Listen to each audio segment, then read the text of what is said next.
2, 3, 4.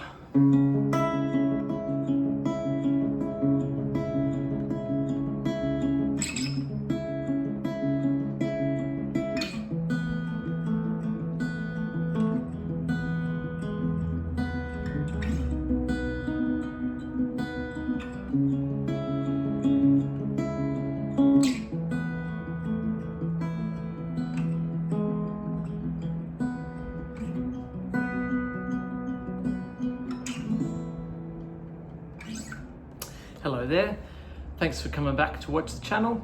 Today I'm looking at a song called Lies, Lies, Lies by Morgan Wallen.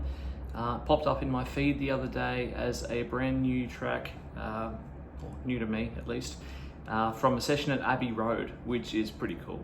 Abbey Road, obviously very historic. And I got listening to the song and I thought, yeah, it's a cool country ballad. There's some really pretty chords in there with some really pretty guitar parts. And it's very understated, very quick for a ballad. It's only just about 3 minutes, which is, yeah, pretty fast. So I thought I'd break it down for you a little bit today. There's a verse at the top of the song. The format's really interesting. So it's got basically an intro, double verse, double chorus with a tag, chorus, a half verse, and a double, another chorus and a tag. It's quite an interesting little format, which is fun. Once you pull it apart, as we've all learnt, when you start pulling these songs apart, you learn something new, which is super important. It's easy enough to sit there and listen to the radio and have it just wash over you and in one ear and out the other. But when you actually take the time to sit down and learn a song like this, it's really fascinating. So I'm going to take you through this one today. Now we're in the key of C sharp minor, or E major. We're at about 80 beats a minute this song. So very much that ballad territory. Again, I'm playing my Maiden today. I love this guitar, and I'll play through some sections for you, starting with the verses. So it's a very, lots of finger picking. So I'll show you what that sounds like. So here we go. This is the verse.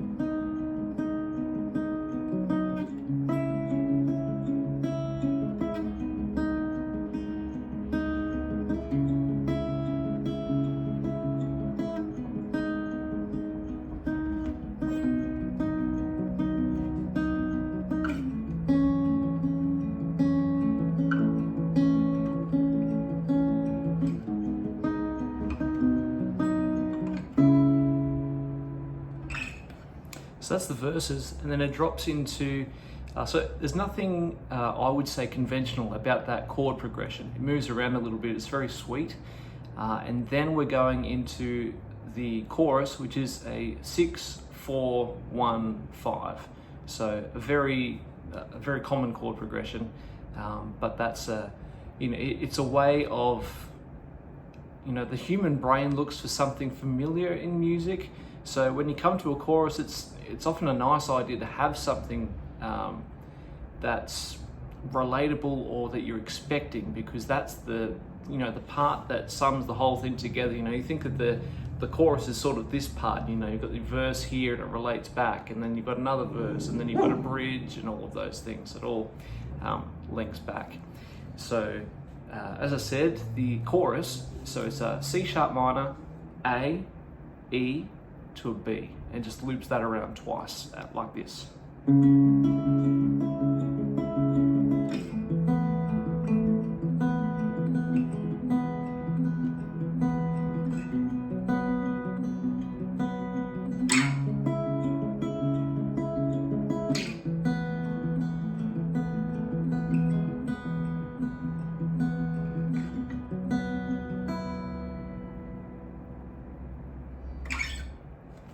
And those are are essentially all of the sections.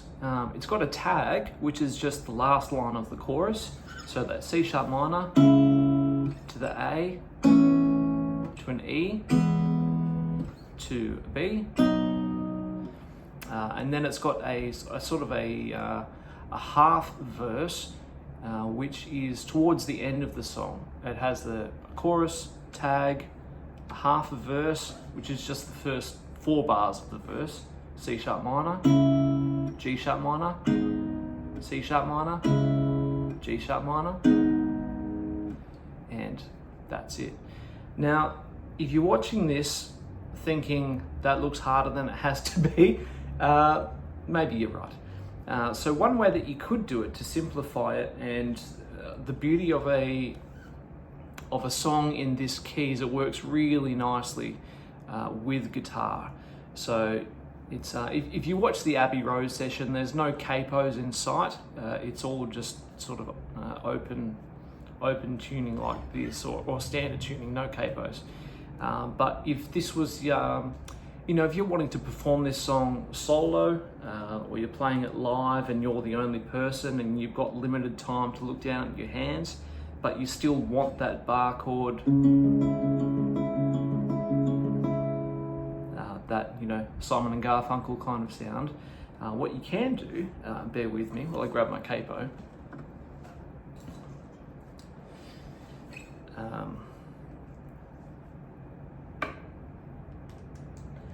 And this would be the most likely place to put a capo if you were to play this song live on your own. And capo on the 4th fret. So basically what happens is when we put the capo on the 4th fret, we're going 4 semitones from the original note of E, which means if we were to look at it on a chart where you've got all the notes written down, you go from E, and counting the 4 gaps, you go E, D sharp, D, C sharp, C. So you're counting 4 semitones in the gaps there.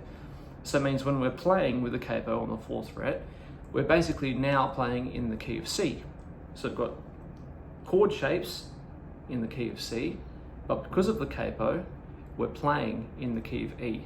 So we're not out of step with the band, we're not doing anything that's going to be, untuneful, not a word, but you know what I mean. There's no dissonance there.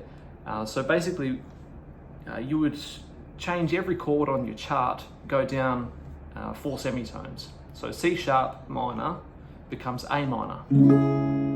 G sharp minor becomes E minor. So you could do, obviously, and so on and so forth. But from here, you could do the A minor to E minor,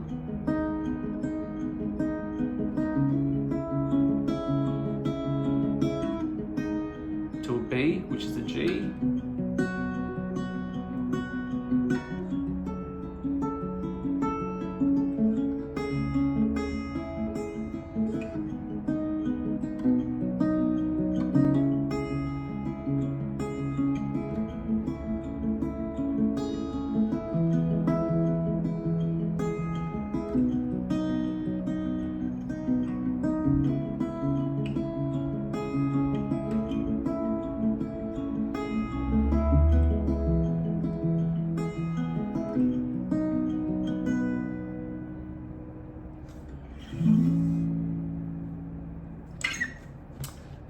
so that's probably what I'd do. There's lots of other options, obviously, but they'd be the 2 go-tos.